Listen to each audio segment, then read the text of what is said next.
Good morning. आजचा आपला जो पॉईंट आहे टॉपिकचं नाव आहे बायोडायव्हर्सिटी कॉन्झर्वेशन्स अँड एन्व्हायरमेंटल इश्यू. या टॉपिकमध्ये आपण काय शिकणार आहे तर या टॉपिकमध्ये आपण पहिल्यांदा बायोडायव्हर्सिटी त्याची डेफिनेशन, बायोडायव्हर्सिटीमध्ये डिफरंट टाइप्स ऑफ बायोडायव्हर्सिटी आपण बघणार आहोत, स्पेसीज मधल्या डायव्हर्सिटीज, त्याच्यानंतर डिफरंट इकोसिस्टीम मधल्या डायव्हर्सिटीज हे आपण बघणार आहोत. त्याच्यामध्ये लेवल्स ऑफ बायोडायव्हर्सिटी बघणार आहोत आणि मग त्याच्यानंतर त्या डायव्हर्सिटीमध्ये काय प्रॉब्लेम्स क्रिएट झाले तर काय बदल होतात, त्याचे कॉजेस कुठले कुठले आहेत ते आपण सगळे बघणार आहोत. सो डायव्हर्सिटी म्हणजे काय तर डायव्हर्सिटी म्हणजे आपल्याला माहित आहे की डायव्हर्सिटी म्हणजेच varieties. So diversity means varieties. आपण जर आपला ह्युमन ॲनिमलचा विचार केला तर in human animal there are different types of species. आपल्यामध्ये स्पेसीज आहे पण ते स्पेसीज मध्ये डायव्हर्सिटी आहे. प्रत्येक जण आज वेगवेगळा दिसतो, प्रत्येकाचा कलर चेंज आहे, प्रत्येकाचा अपीअरन्स चेंज आहे, फिनोटिपिक रेशो ज्याला म्हणतो आपण, बाहेरचं स्ट्रक्चर, एक्सटर्नल कंडिशन्स त्या प्रत्येकाच्या डिफरंट आहेत. म्हणजेच आपल्यामध्ये सुद्धा डायव्हर्सिटी आहे, ती स्पेसीज डायव्हर्सिटी आहे. जर आपण आपलं कम्पेअर एखाद्या दुसऱ्या ॲनिमल बरोबर केलं, आपल्या घरामध्ये जे पाळीव प्राणी असतील तर ते पाळीव प्राणी वेगळा दिसतोय, आपण वेगळं दिसतोय. म्हणजेच ह्या दोघांच्या मधलं जे डायव्हर्सिटी आहे ते सुद्धा आपल्याला बघायचं. Different species to species diversity आपल्याला बघायची आहे. आता याच्यामध्ये बायोडायव्हर्सिटीची पहिल्यांदा डेफिनेशन्स काय आहे ते अगोदर बघूया. बायोडायव्हर्सिटी म्हणजे काय आपल्याला माहित आहे. बायोडायव्हर्सिटीला मराठीमध्ये जैवविविधता म्हणतात. Different habitat, different environmental condition, जसजसे एरिया बदलेल तसतसे आपल्याला वेगवेगळे ॲनिमल्स पाहायला मिळतात. मग याचे डेफिनेशन्स काय आहे तर it is the array of species or micro organisms. Different micro ऑर्गॅनिझमचा याच्यामध्ये स्टडी केला जातो, ज्याच्यामध्ये व्हायरस असेल, बॅक्टेरिया असेल, ह्युमन ॲनिमल्स असतील, या सगळ्यांचा स्टडी केला जातो, या सगळ्यांचा अभ्यास केला जातो किंवा या सगळ्यांचा आपण स्ट्रक्चर बघतो. याला बायोडायव्हर्सिटी म्हटलं जातं. So biodiversity means it is the diversity in different animals which is present on the earth. जे पृथ्वीवरती अवेलेबल असणारे डिफरंट ॲनिमल आहेत, जे वेगवेगळ्या एरियामध्ये राहतात, त्यांना आपण काय म्हणतो, बायोडायव्हर्सिटी म्हणतो. मग बायोडायव्हर्सिटी ही टेरेस्ट्रियल असू शकते, जमिनीवरती आढळणारे प्राणी. आता जमिनीवरती आढळणारे जर प्राणी बघितले तर त्याच्यामध्ये आपण आहे, स्नेक्स आहेत, वेगवेगळे लिझार्ड्स आहेत, डॉग्स आहेत, म्हणजे वेगवेगळे ॲनिमल्स त्याच्यामध्ये प्रेझेंट आहेत. आणि सो बायोडायव्हर्सिटी कशी असते तर बायोडायव्हर्सिटी ही टेरेस्ट्रियल सुद्धा असू शकेल, terrestrial as well as aquatic. जर आपण समुद्रामध्ये बघितलं, नदीमध्ये बघितलं, तलावामध्ये बघितलं, different types of aquatic animals आपल्याला पाहायला मिळतात. म्हणजे ते ॲक्वॅटिक ॲनिमल्स आहेत ते वेगवेगळ्या प्रकारचे आहेत, म्हणजे त्यांच्यामध्ये सुद्धा आपण काय म्हणतो तर त्याला सुद्धा आपण डायव्हर्सिटी म्हणतो. मग आता डायव्हर्सिटी ही चेंज होते. Diversity with respect to size, with respect to shape, with respect to colour. आपल्यामध्येच बघा, आपल्यामध्ये सुद्धा किती बायोडायव्हर्सिटी आहे. कलर चेंज आहे, साईज चेंज आहे, डिफरंट स्ट्रक्चर्स आहे आपल्यामध्ये. न्यूट्रिशन्स टाइप्स वेगवेगळे आहेत, आपले न्यूट्रिशन्स टाइप वेगळे आहेत, काही ऑर्गॅनिझम्स वेगवेगळे न्यूट्रिशन्स करतात. त्याच्यानंतर टाइप्स ऑफ हॅबिटॅट, आपण जमिनीवरती, आपण एका एरियामध्ये राहतोय, आपल्यासारखे काही ॲनिमल्स आहेत ते दुसऱ्या देशामध्ये पण राहतात, त्यांचा तो एरिया किंवा त्यांचं ते हॅबिटॅट आहे ते त्या एरियामध्ये राहतात. So diversity with respect to all this factor. कुठले कुठले factor? Diversity with respect to shape, with respect to size, with respect to types of habitat, with respect to types of modes of nutrition, with respect to reproduction, motility, with respect to duration of life cycle. Biodiversity should be changes. ती प्रत्येक animal मध्ये वेगवेगळी आहे. मग आता हे झालं याचं इंट्रोडक्शन की बायोडायव्हर्सिटी म्हणजे काय. आता बायोडायव्हर्सिटी जर आपण बघितलं तर त्याच्यामध्ये आपल्याला बायोडायव्हर्सिटीची डेफिनेशन्स ही स्टेट बोर्डसाठी आणि नीटच्या परीक्षेसाठी महत्त्वाची आहे. सो बायोडायव्हर्सिटीची डेफिनेशन्स किंवा बायोडायव्हर्सिटी ही टर्म, हा शब्द कोणी दिला त्या व्यक्तीचं नाव आपल्याला लक्षात ठेवणं गरजेचं आहे. ते व्यक्ती आहेत, it is coined by the Walter Rosen. Walter Rosen या सायंटिस्टनं बायोडायव्हर्सिटीची टर्म दिली इन 1982. 1982 ला यांनी ही टर्म दिलेली आहे बायोडायव्हर्सिटी. आणि बायोडायव्हर्सिटीची टर्म पॉप्युलर कोणी केली, हा पण महत्वाचा पॉइंट आहे. ही टर्म पॉप्युलर कोणी केली, त्या व्यक्तीचं नाव आहे ते म्हणजे एडवर्ड विल्सन. Edward Wilson. ही दोन नावं नीटच्या परीक्षेसाठी महत्वाची आहेत. बायोडायव्हर्सिटी टर्म वॉल्टर रोसेनने डिस्क्राइब केली आणि पॉप्युलर कोणी केली तर एडवर्ड विल्सन यांनी केली. आता एडवर्ड विल्सननी काय केलं तर यांनी डायव्हर्सिटी आहे ती डिफरंट लेवलला स्टडी केली. So there are different levels of organisation और different levels of organisms are there. मग कुठल्या कुठल्या आपल्याला लेवल्स आहेत त्या बघायच्या आहेत. म्हणजे आपण असं म्हणतो की आपण आपल्या भावापेक्षा वेगळं दिसतो, आपल्या घरातल्यांच्यापेक्षा वेगळं दिसतो, म्हणजे ह्याच्यामध्ये काहीतरी डायव्हर्सिटी आहे, बरोबर. ही डायव्हर्सिटी काय आहे तर त्याचा जो स्टडी केला जातो त्याला लेवल्स ऑफ ऑर्गनायझेशन्स म्हटलं जातं, लेवल्स ऑफ बायोडायव्हर्सिटी म्हटलं जातं. मग आता लेवल्स कुठल्या कुठल्या आहेत बायोडायव्हर्सिटीच्या, ही दोन नावं महत्वाची आहेत. लेवल्स कुठल्या आहेत बायोडायव्हर्सिटीच्या, त्यातली पहिली लेवल्स आहे, ही लेवल्स आहे ही कशी बदलते. पॉइंट आहे लेवल्स ऑफ बायोडायव्हर्सिटी. बायोडायव्हर्सिटीच्या लेवल किंवा आपण त्याला डिफरंट व्हेरियस स्टेप्स म्हणू शकतो. From molecular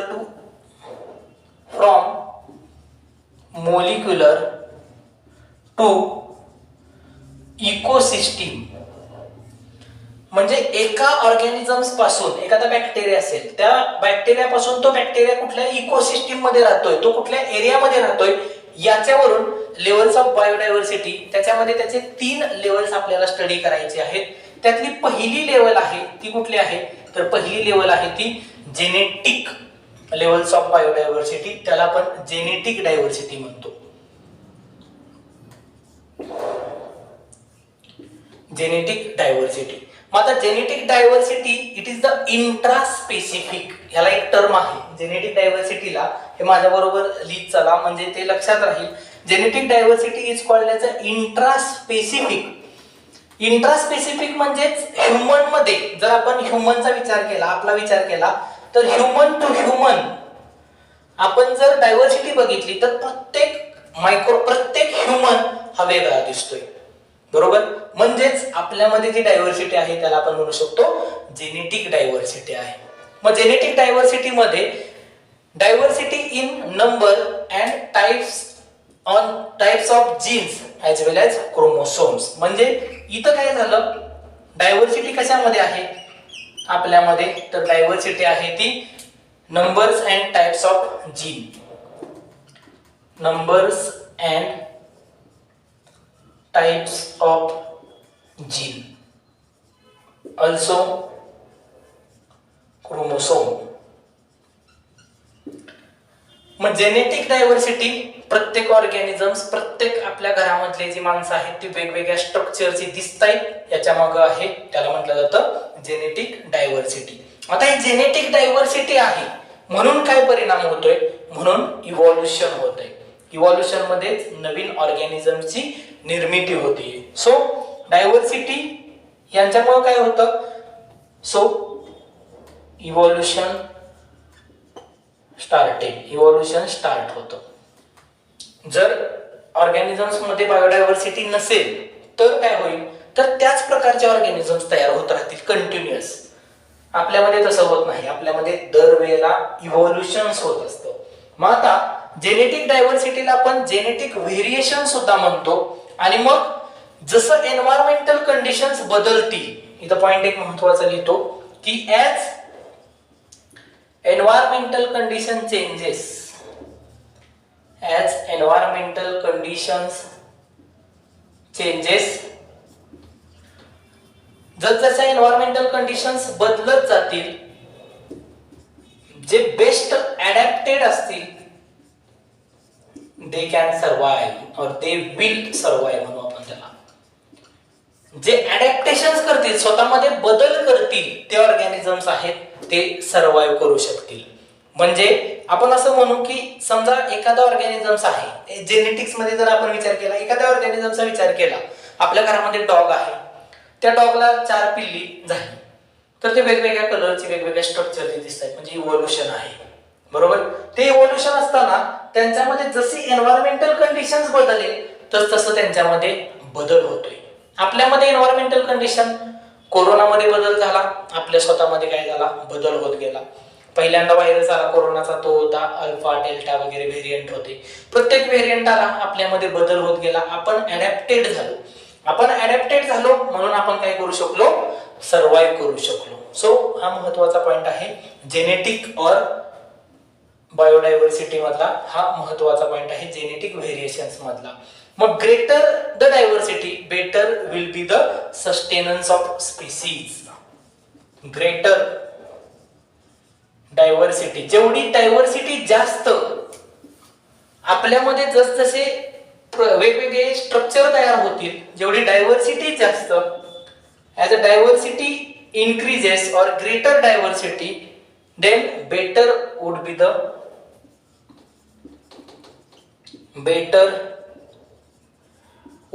the sustenance of species.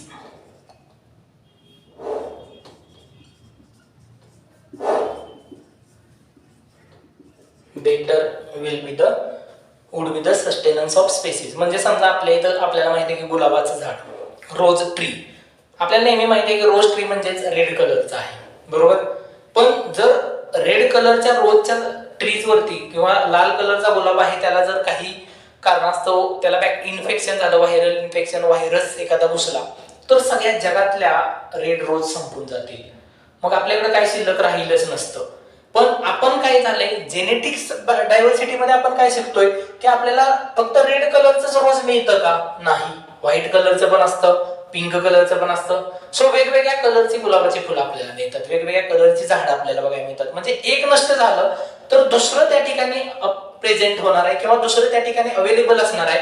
म्हणजेच ग्रेटर, जेवढी डायव्हर्सिटी जास्त, बेटर ते चांगला असणार आहे. Better would be the sustenance of species. ते स्पीसीज जिवंत राहण्यामागं ते महत्वाचं कारण असणार आहे. ह्याच्यामध्ये एक जेनेटिक डायव्हर्सिटी मध्ये एक एक्झाम्पल तुम्हाला सांगतो. आपण मँगो म्हणजे आपल्याला माहिती आहे की आंबा, पण मँगोच्या जवळजवळ 1000 व्हरायटीज प्रेझेंट आहेत. आपल्याला फक्त एकच माहित असतं, जो आता नवीन सीझन सुरू होणार आहे, हापूस. मग आपण फक्त हापूस आंबा खातो, पण या मँगोच्या 1000 स्पेसीज प्रेझेंट आहेत. म्हणजे जर एखाद्या आंब्याची स्पेसीज नष्ट झाली तर आपल्यामध्ये किती प्रेझेंट असतील, आपल्याकडे अजून 999 खाण्यासाठी प्रेझेंट असणार आहेत. म्हणजेच greater diversity better would be the sustenance of species. त्याच्यानंतर एक्झाम्पल, राईस, व्हीट, तांदूळ, गहू यांच्या किती आहेत, तर यांच्या जवळजवळ 50,000 स्पेसीज प्रेझेंट आहेत. आपल्याला मग तांदूळ म्हटलं की इंद्रायणी, बासुमती, दिल्ली राईस, कोलम असले माहित असतात. त्याच्या 50,000 जाती प्रेझेंट आहेत. म्हणजे एक जर नष्ट झाली तर काय होणार आहे, आपण दुसऱ्या खाण्यासाठी अवेलेबल आपल्याकडे आहे. म्हणजे हा पॉइंट महत्वाचा आहे. ग्रेटर डायव्हर्सिटी असले वाक्य किंवा असले वर्ड्स असतात ते नीटच्या पेपरला तुम्हाला विचारले जातात. एक मेडिसिनल प्लांट आहे, ओके, हे झालं जेनेटिक डायव्हर्सिटीचं. त्याच्यामध्ये आणखी एक एक्झाम्पल्स आहे जे मी इथं लिहितो. एक मेडिसिनल प्लांट आहे. दिस प्लांट इज कॉल्ड एज रोओल्फिया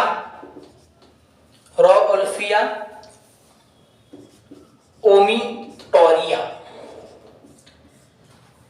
हे एक झाड आहे, हे एक प्लांट आहे, हे आपल्या हिमालयामध्ये सापडतं. ह्या झाडाचं महत्व काय आहे, तर रोओल्फिया ओमिटोरिया हे मेडिसिनल प्लांट आहे, विथ सिक्रीट केमिकल, एक कॉम्पोनंट सिक्रीट करतं. याचं नाव आहे रेस्पराइन.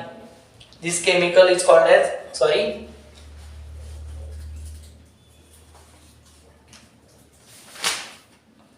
This chemical is called as reserpine. It is a respiratory chemical. हे आपल्यासाठी उपयोगी कशासाठी आहे, रेस्पिरेटरी प्रॉब्लेम झाला तर हे केमिकल आहे ते ह्या झाडातून सिक्रीट होत असतं. मग आता या झाडामध्ये बदल काय झाला, लोकेशन टू लोकेशन हे हिमालयामध्ये सापडतंय, पण हिमालयामध्ये जे डिफरंट लोकेशनला जर ते सापडत असेल तर ह्यांच्यामध्ये तयार होणारे जे हे केमिकल आहे हे प्रत्येक ठिकाणी कमी किंवा जास्त सिक्रिशन्स होणार आहे. म्हणजेच यांच्यामध्ये सुद्धा काय आहे, यांच्यामध्ये सुद्धा हे केमिकल सिक्रिशन होण्यासाठी काय झालेलं आहे तर आपल्याला जास्त किंवा डायव्हर्सिटी यांच्यामध्ये सुद्धा आहे, जेनेटिक डायव्हर्सिटी आहे. ओके, सो हा पहिला पॉइंट झाला जेनेटिक डायव्हर्सिटीचा. दुसरा पॉइंट जो डायव्हर्सिटीचा आहे तो कुठला आहे तर दुसऱ्यामध्ये आपण आता स्पेसीज डायव्हर्सिटी बघणार आहोत. पहिला पॉइंट आहे ग्रेटर डायव्हर्सिटी, दुसरा पॉइंट किंवा दुसरी टर्म्स आहे ती बघूया आपण